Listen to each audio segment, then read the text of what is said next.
In this video, I'm going to tell you about my 3 years experience in yachting, condense it down into actionable advice and information from a first-hand account of what it's actually like to be in the yachting industry.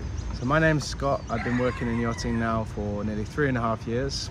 I started on deck as a deckhand, and now I'm currently working as a chief mate on this 40-meter boat out in the Gold Coast in Australia.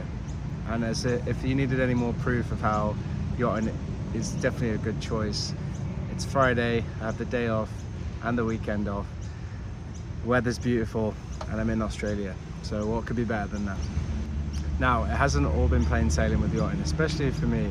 I found it particularly difficult to craft a career in yachting. I probably hold some kind of personal record or industry record for the most amount of boats someone's worked on. In 3.5 years, I've worked on, I think, around 15 boats, although many have been temp, some haven't, and definitely found it difficult to start off in yachting. So if there's anyone that's made enough mistakes in this industry that can give you some good advice about what to do to make your life easier if you're going to start yachting, it would definitely be me. So to begin, you probably, if you're watching this video, maybe you just want to hear my experience of yachting, but you're probably either in the industry or just about to get into the industry. So if you're considering getting into the industry, I can tell you that overall I found it particularly good because you can earn a lot of money. It is hard work, but it is actually really fulfilling. Personally, for me, I come from an academic background, and going into some of the things you may be considering when you're trying to make a decision about getting into the industry is probably the first thing people will consider is yachting like below deck. In some ways, yes, it is, and in some ways, no, it's not. I think the actual jobs that the people are doing, like the tasks that they're performing, are very much like how yachting is. What's not like yachting on below deck is the amount of drama, although there is drama in yachting, but it's definitely not as frequently and as explosive as that, I would say.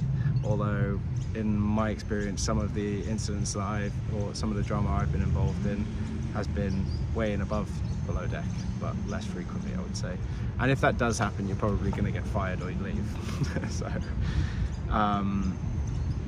are you going to be chartering? Probably not. And since COVID, so they tell me, although I started yachting after COVID, the charter industry hasn't really bounced back. But you probably, if you're really lucky, you could get a charter boat as your first boat. But you're probably looking at, because the demand for charter boats is higher, I mean, at some point people are just going to start turning down private boats because they have so much experience, they'll just look for charter. So you're probably going to be looking at having to have more experience to charter, and obviously all the money is in chartering. Salary wise, when you're a junior member, you're going to be on a lower salary, but unlike other industries, the salaries do go up very quickly, and that's probably because people don't last in yachting, or they just see it as a stopgap between that and what they might consider a real career. So once you've got 2 years experience in yachting, you're pretty much you've got job security in terms of where you're going to go next. You're going to get a lot more job offers. So that's something worth considering. But maybe you'll be on a low salary to begin with, but if you put the time and effort in and persevere, then you'll end up on a much higher salary eventually. So on this boat here, I'm on twice the salary I was on the first year I started in yachting. And personally, I'd rather do this than charter on a lower salary, because you'll end up maybe making a little bit more, but working way harder, and it'd be a lot more chaotic, and you'll probably learn less as well, because on a charter boat there's going to be lots of quick turnarounds, and probably won't be the best environment to learn in as a junior crew member anyway. So those are all things you might want to consider before getting into it. The next thing you want to consider is, how do you actually get into it? Well, personally, I'd say that starts with your CV, because this is going to be how you're going to present yourself to employers. So you need to emphasize what skills you already have that would be transferable to the yachting industry. For me personally, it was easy because I was in the Navy before, so I probably had a bit more of an advantage than most people in that. But if you're a stewardess and you have service experience or housekeeping experience, that's going to be huge for you, or even bartending experience. But you need to just write it, bearing in mind what job you're going to be doing in yachting, and write it up for that to emphasize the skills that you have that are transferable. As you can imagine, it's very competitive, so you really need to shine above above other people, and the CV is the first way you're going to do that. And the next way is, how do you get your CV on board the boat? So the easiest way is to go through yachtspot.com, yachtspot.com. This basically has every job that's available in the yacht industry in the world. And what you'll notice is when you go on Yachtspot, you'll see the employer's logo, or it might be someone on the yacht, in which case you'll just see the Yachtspot logo. But there'll be a lot of recruitment companies that will be on there. So that's one way. The other way is to go dock walking. In the US now, it's become very difficult because they're clamping down on that, and I know in many cases actually now, as of late, the South Africans have been getting deported because technically on the B1, B2 visa, even if you have it, it doesn't give you the right to search for work in that country. It gives you the right to stay with a secure job. So if you're dock walking, living in a crew house, and all that sort of stuff, regardless of whether you're South African or not, if you're on a B1, B2 visa, you run the risk of getting deported from the US.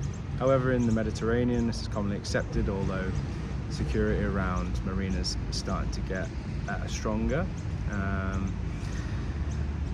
So there's that to consider. I'm currently in Australia. Dock walking here would be quite challenging unless you were in the Whitsundays. Getting access to the yacht club here would be very difficult. It's a secure area, and for the most part it should be. The way you're not going to get security in the marinas is in very remote areas, like in Australia in the Whitsundays. It's pretty damn remote. So in Hamilton Island, for example, where we were, there's no security to the dock, so dock walking is absolutely possible there, and more welcomed as well, because they're quiet environments. People are going to be more open to having a conversation with you about work or anything for that matter. Whereas if you go to very busy areas, you're probably going to have less success. But you do want to go where the yachts are. You just need to check if you can get access to the marinas first. If you're looking at the Med, the best places to go is probably Barcelona, Palma and Antibes. Personally, I started in Palma because I speak Spanish, so I thought that would help me, and it absolutely did help me. Getting around was much easier.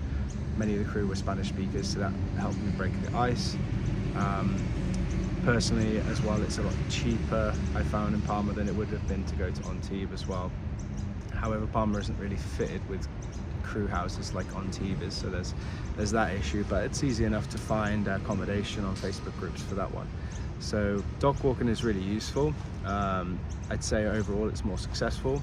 I did hear a statistic recently that 80% of people that go to look for their first job in the Mediterranean in yachting don't get one in their first attempt. But you could use that as experience to gain experience as a day worker. Maybe you'll do short temp jobs that don't necessarily develop into permanent roles.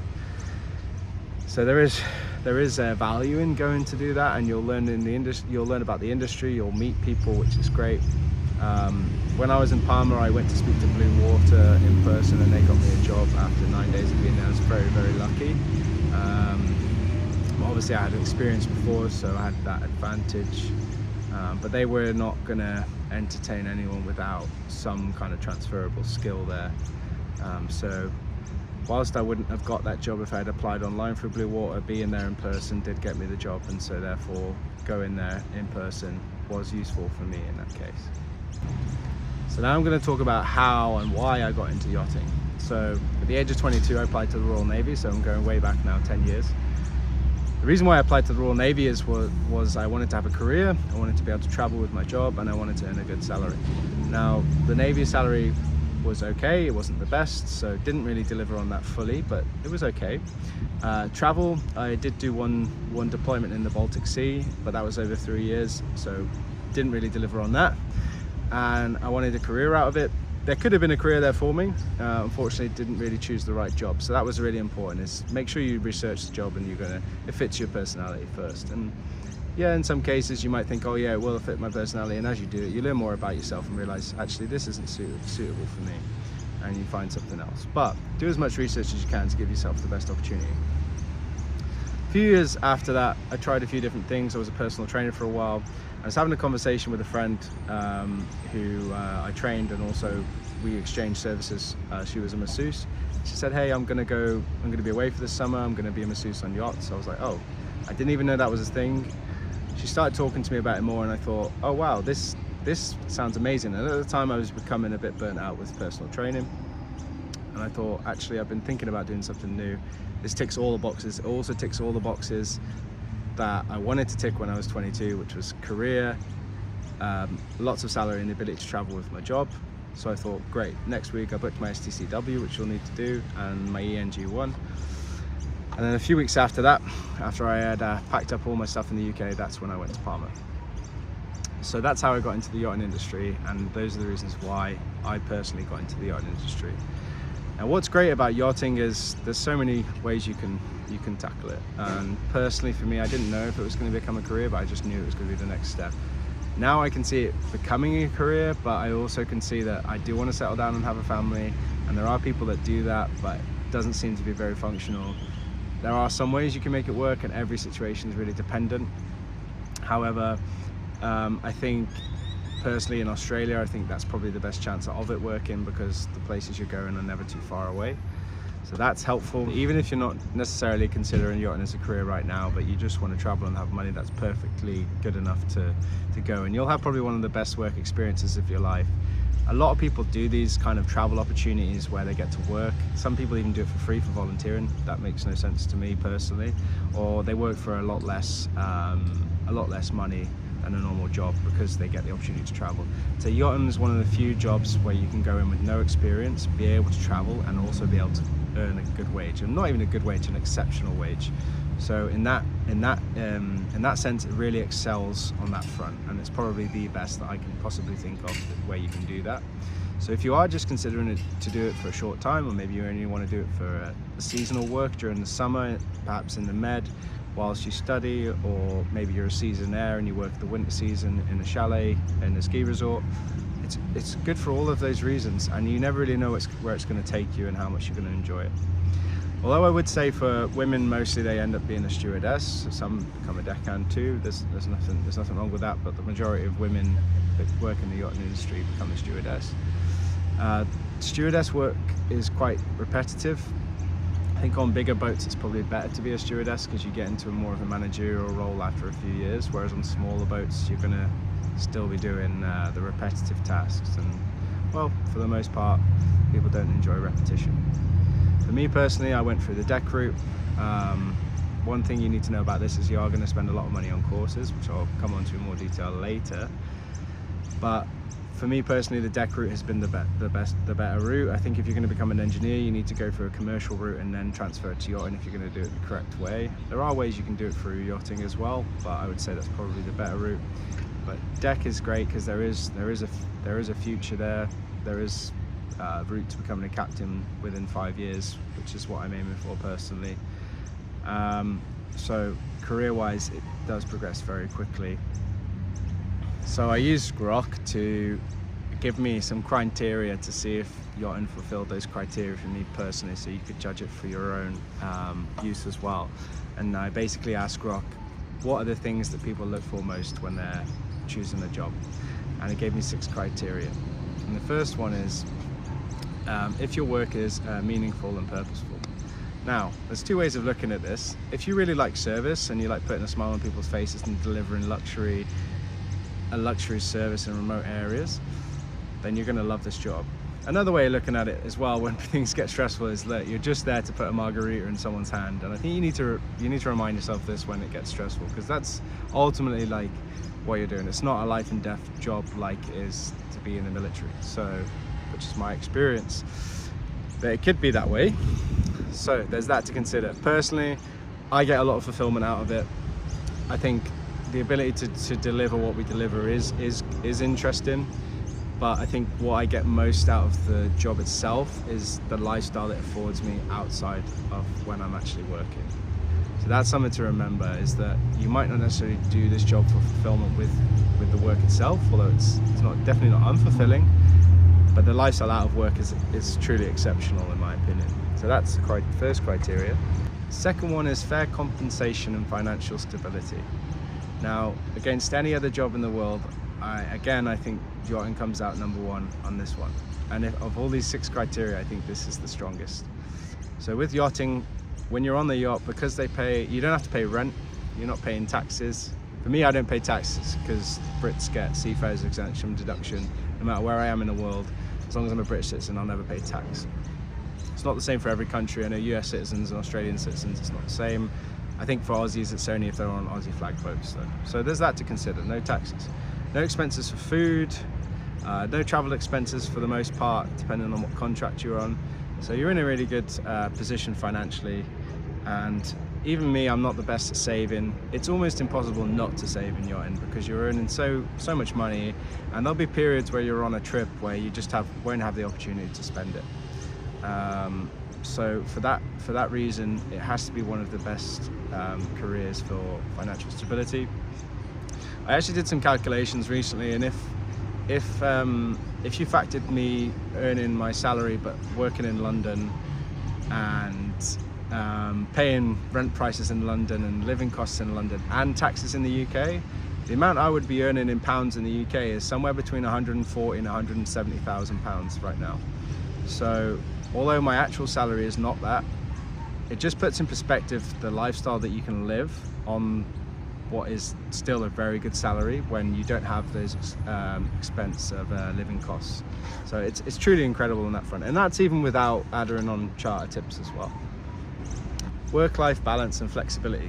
So this is very interesting. With yachting, it can be just balls to the wall. You're working basically 12 to 16 hours a day, all within the MLC labour laws, which if you're on a boat that isn't following those laws, then I would suggest to leave. That's always my suggestion. If it's no good, leave. But yeah, you can be working really, really long days on trip. But then when you're off trip, then if you're on a good boat, you should be really working 40 to 45, 50 hours a week. I mean, you don't commute, so that time's all spent working. You don't have to add in the commute time on a normal job, which could end up adding 10, 20 hours onto your working week. And so for that part, you're working 8 till 5, Monday to Friday. You're getting the weekends off in a beautiful location. I think that gives you a great lifestyle. Personally, for me, I'm going to be off the boat every night, whether I'm going to be doing salsa, whether I'm going to be doing jiu-jitsu, going to the gym, just going out and seeing the place that I'm in. It does give you an incredible quality of life. If you think you're working 8-9 hours a day, you still got another 8-7 hours left of the day when you're done, having done no commute. You probably won't feel that tired because you haven't had that stress of the commute and all of these other things that are going on. So for that part, the work-life balance for me is brilliant. Now, there are caveats to that. I've been on boats where, one in particular in Italy, where I was working there for 3 months, and we would work Monday to Saturday, 12 hours a day, I kid you not, 7 till 7, and then every other Sunday we were working for 4 or 5 hours. So we would work, and that was in shipyard. So then we were going to go on trip and work even more. And I was still early on in my career when I got this job. I think it was my 3rd or 4th job. And so I didn't really know any different. Personally, for that, like, I saw guys turning up to that job, me like for day work or like temp work, be like, this is terrible, I'm leaving. And I thought this was terrible too. But at the time, obviously, you're limited in options, so you kind of have to do it or, look for another job. And it is difficult early on to find jobs in yachting with little to no experience. So I stuck it out for a little bit longer. But ultimately, it didn't work out. And I honestly think that if a yacht is doing that, it's a huge red flag. Huge red flag. Like, if you can, you should leave. You shouldn't be working more than 45, 50 hours a week in a shipyard period, and that's max. I've known some people that work 4 or 5 days a week, 9 till 2 in a shipyard period. So if you're in a shipyard period, you shouldn't be working those kind of hours. So the final point and the final summary on work-life balance is, it is what you make it. How you spend your time outside of the yacht is going to determine how much you have that balance. And then how you choose and maintain your jobs is also going to determine that balance. Don't be a mug. Like, yes, there is a bit of scarcity in jobs in yachting, but it's not as much as people fearmonger in the industry. There's an abundance of jobs. It is very difficult to get jobs in the beginning, so stick it out if you can. But if it's really stressing you out, it's probably not worth it. I would say go find another job. And if they're working to the bone, go find another role. So growth and learning opportunities.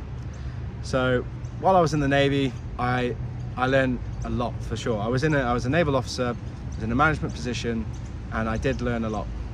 But I would say I've learned the same in yachting. The only difference is when I started, I was learning something very different, because I was come from a managerial background and self-employed background, and now I was doing all of these very, very basic repetitive tasks.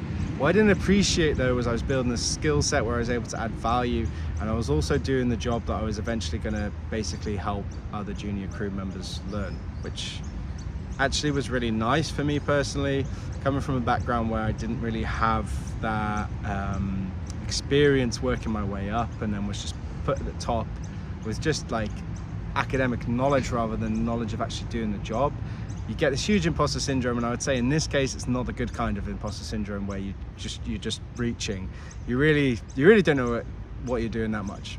Whereas on here I can be very sure of myself and certain that if someone's doing a job, whether they're doing it well or not, and then if I can help them improve on that one. So personally for me, I've gone down the small boat route. This is a 40 meter, and that's how I plan to structure my career. I'll probably never go above 45. That's the way I want to do it. The advantages of that in the early stages is you get a lot more responsibility early on. Personally for me, if I was on a 60 meter now, I'd probably be bosun, if that, because they probably want more longevity and more specificity on size of boat. They're not like that on small boats, and it's not to their detriment. Small boats sometimes get a bad rep for being less professional. That's absolutely not true. This is one of the most professional boats I've ever been on, and we have a great time as well when we're not working, even though it's a small boat. And I get a lot of responsibility despite only having 3 years experience, because if there's only 6 crew, you're inevitably going to take on a lot more responsibility. Now if you don't want responsibility, then maybe big boats are for you, but personally I don't want to live my life without responsibility for me, especially for me where I am in my life. It gives me purpose. So growth and learning opportunities, yachting has loads. You're really going to be learning from one end the sort of academic knowledge, managerial side, and the other end just like the actual hands-on part of the job and where they meet in the middle. So there's a really good balance of that, and I can't see many jobs where it serves the same. Most jobs are like very hands-on or very managerial, and they don't really have that mixing, and I think it's a really wonderful job for having that balance in that one. Positive relationships and culture. I would say that this one is very controversial, because I think on a boat you have a tendency for it to go really well or really not well, because you're living in a tin can, you're all crammed together, you sleep, eat and work all in the same place. So this takes some getting used to, and even for me, coming from a Royal Navy background on a ship of like 250 people, that is a different environment to be on board with 6. It's a much more tough environment to learn and learn how to get on well with this environment. Okay, there's a lot of nuance about sharing a cabin with someone, do's and don'ts of that, which you would just pick up naturally, and having respect for your cabin mate, for example. That can be a real difficult thing, especially if you don't get on with your cabin mate. Most people probably start there. I think that's probably one point of friction in terms of relationships. The other is probably if you don't get on with someone in your chain of command. So for me as a deckhand, my chain of command is going to be the bosun, then the chief mate, then the captain. If any one of those people I have frequent interactions with and we don't see eye to eye, it's definitely going to cause friction. I mean, the best way you can avoid this is really just to get on and do the job. You do get people come on and question a lot of things when they actually don't know anything.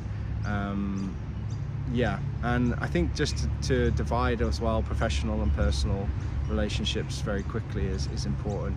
If someone's just asking you to do something on deck, I do see it as a military command, like they're above you, you should follow the hierarchy, and you're going to be in that position one day, and it is very frustrating when you just want people to get on and do things if they're just questioning what your authority and what you're saying. So, and then when it's personal, use your personal time for your own, for what you want. If you want to spend time on your own, then you should more than well feel entitled to do that. So as I said, yes, it can go wrong, and I think it can go wrong a lot quicker than normal careers. I've done normal jobs. It's generally not that fiery, but on yachts it can get fiery quite quickly, and I think it does take a good strength of character to learn how to manage those situations. So for me personally, yes, it can develop incredibly strong positive relationships very quickly. I mean, after 2 weeks in here, you probably spent more time with your close friend than you did in the last three years with the people that you're around. So in that way it can be great. And if you're not going to get on that well, you know, if you're not going to be best friends, you can't be best friends with everyone, then you just develop this ability to be amicable with people, which is great. And you don't necessarily have to develop that ability in other jobs. You know, it depends, but it's definitely not the same as on yachting. And finally, autonomous and control. So I would say that for yachting, this is the absolute lowest point of all of these 6 criteria. And what's funny is it's probably the one I value the most personally. So it's definitely something I'd had to give personal sacrifice to as a characteristic of yachting. You basically don't have control or any autonomy about what you're doing. In terms of leave, on this contract I get 40 days leave a year. That's quite low. Industry lowest is probably like 27 if they're just going off the flag state, which most boats do if they're a small boat, and that's definitely a downside to small boats. However, when you're on a certain salary, if you take all that time off, you're probably going to spend the majority of what you've earned.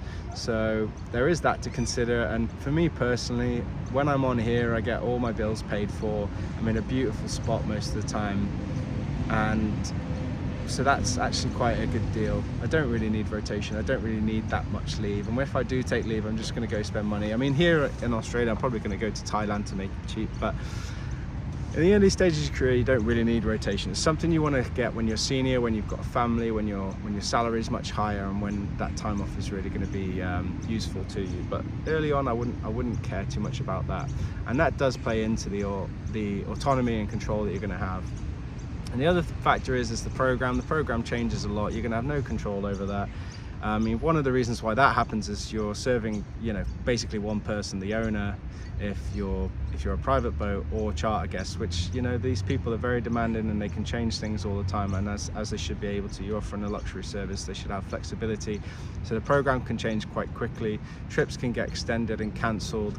Shipyards periods can get extended because work doesn't get done in time. So it can all change. So you need to be very adaptable when it comes to yachting, and it probably lacks the most in that one. So, you know, if you don't mind giving up full control over your life to the program of the boat, then you'll be absolutely fine. And for me personally, although I value autonomy and control, it's been okay to give up that, because everything else makes up for it. And sometimes it's just nice having all the decisions made for you and when you're going to be. Personally, you do have control before you take the role on where the boat's going to be based. I accepted the job on this boat because I wanted to be in Australia. I wanted to emigrate into Australia, and I knew the best way to do that would be to get a job in Australia. Now, there aren't many jobs in Australia, so I was very fortunate that it just came up this year, because I decided this year I wanted to do that. It took about probably 6 months of looking for jobs for this one to come up, and I feel very fortunate. It's been a great role. So control what you can control, but once you're on board, there isn't much you're going to be able to control about where you're going and what you're going to be up to. And if you're not happy with it, then you can always leave. People won't tell you to do that, but I will encourage it a lot. There's an abundance of jobs out there, and you can always find another one. So if you're not happy with the control that's being put on you and what you've been told to do, then you can always find another job. One benefit I definitely don't want to leave out, that I haven't mentioned yet, is one thing that people are really struggling to do in Western world now is to save for a deposit for a house, because rent is so high and so are mortgages. Now, if there is a better way to do that than yachting, then you'll have to tell me, because I can't find one. But you can save a housing deposit in yachting very, very quickly. It'll probably only take you 12 months, whereas some people might spend 10 years to do that same thing. So saving for a housing deposit is a huge advantage to boats, and I do feel like some people have that as possibly even their number one reason around why they would actually start to get into yachting, because it's so effective for doing that. I haven't really spoken about the downsides of yachting, and I think because one reason is that it's very dependent on what kind of boat you're on. I've experienced a lot, as I said in the beginning of this video. I would say that one of the downsides is if you're moving around boats a lot like I did, it's very difficult to build long-lasting friendships. It will be in general, because crew rotation is high whatever boat you get on. So even if you stay on a boat for a long time, you're probably going to experience a lot of crew rotation. If you're also moving around bases a lot, then it's going to be hard to build a network. Personally, when I was in Italy, for example, I had a great time definitely found it difficult to build a network because there weren't many people my age there. Italian isn't my first language.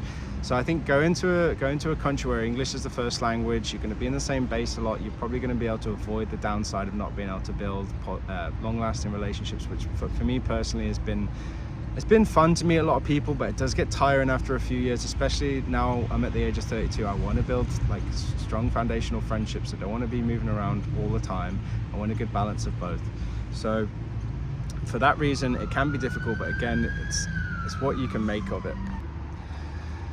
Now, I can't speak from my own personal experience of what it's like on other industries on this topic, but sexual violence does exist in yachting. It is a very strange environment because people want to be in yachting so badly that they are willing to transgress their moral compass far more than they would in another role because of the supply and demand. There's a lot of people that want to do yachting and there aren't that many jobs. So this leads into very strong power dynamics, especially on bigger boats. And I would say, look, if you feel uncomfortable on the boat and you don't feel protected by your superiors, then you should leave. You should leave. I know of a few experiences of other people that have been pretty horrific. I don't know what it's like compared to other industries, but there have been awful cases of sexual violence in yachting. I don't know if it's a really common thing. It does exist, and I would say, look, if you feel unsafe on a boat, then you should leave. And if anything does happen, you need to report it to your superiors. I know in some cases that there's been no comeuppance in that situation. They've turned a blind eye to it. Then that's what your DPA is for, your designated person ashore. I've made a report to a DPA before. They did nothing about it. So that's really frustrating because they should be your last line of defense. And in that case, if it was something that was illegal, then you need to report it to the police. For the most part, I think yachting's safe, and I think it's a very, very small percentage of cases where this does happen. But it does happen. It's a strange environment. You sleep in it, next to all of these people, and you don't necessarily get the best people in yachting, but you can get some of the greatest. It's a very polarizing industry. I think I've met the greatest people I've ever met in yachting, and also the worst. So, it's definitely an adventure, and it's definitely a great experience. But just be wary of being in an environment where you don't necessarily feel safe. It might not be about the topic I just mentioned. It might just be in your working routine.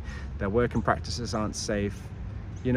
Raise it to them, and if they don't listen to you, then again, like I said, you can leave. That's always a choice. One more downside of yachting is, for me personally, I found it can be a bit lonely at times. But I would say living on your own can be lonelier, and I think it just depends on how you frame the experience. You can be lonely on your own, and you can be lonely surrounded by other people. I think it's obviously easier if you're surrounded by crew that you really get on with. But make the most of the solitude. You've got kind of no responsibilities in terms of bills to pay and all of that stuff, so you haven't got those worries. So when you do have time alone, you can kind of switch off.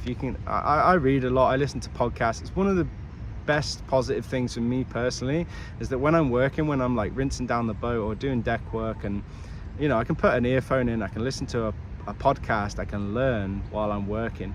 And if you actually think about it, in knowledge work jobs, I'm going on a tangent here, but in knowledge work jobs, when you're working, you have to focus so much, you can't actually learn while you're working. So studying has to be a real dedicated task. Whereas in this, I've listened to hundreds of podcasts whilst doing this job that I wouldn't have been able to otherwise. So for that reason, it's been very good. So when it comes to loneliness, you probably can be lonely in other roles more than this. And it can be lonely because you're away from home, but I would just say build a base wherever you go and make the most of it.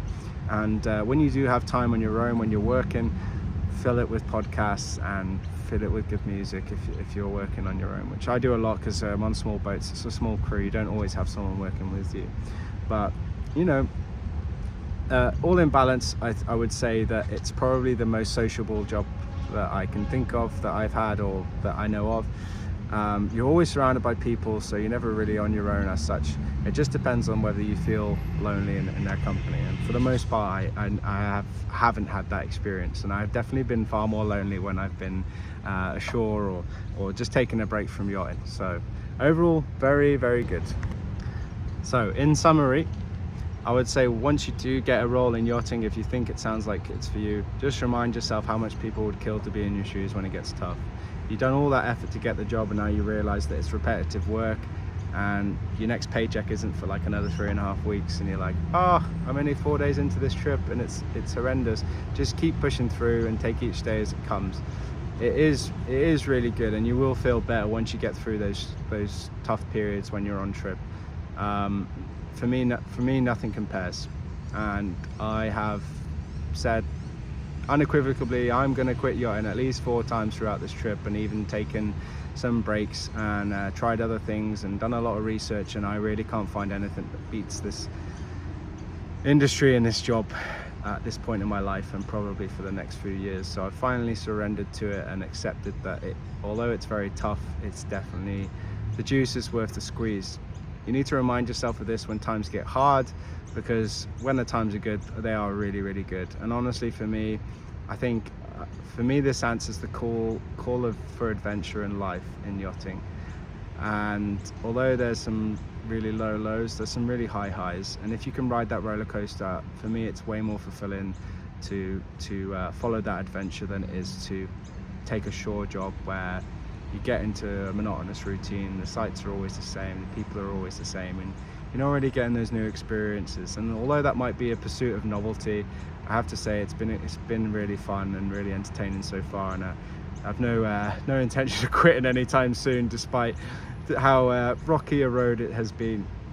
I hope you found this useful, and if you could like and subscribe to my channel and comment, and maybe I'll post some more videos about perhaps deeper diving into some of the topics that I've mentioned. You can also find me on Instagram with the same name, Unfiltered Bentley. Thank you so much for watching, and have a great day.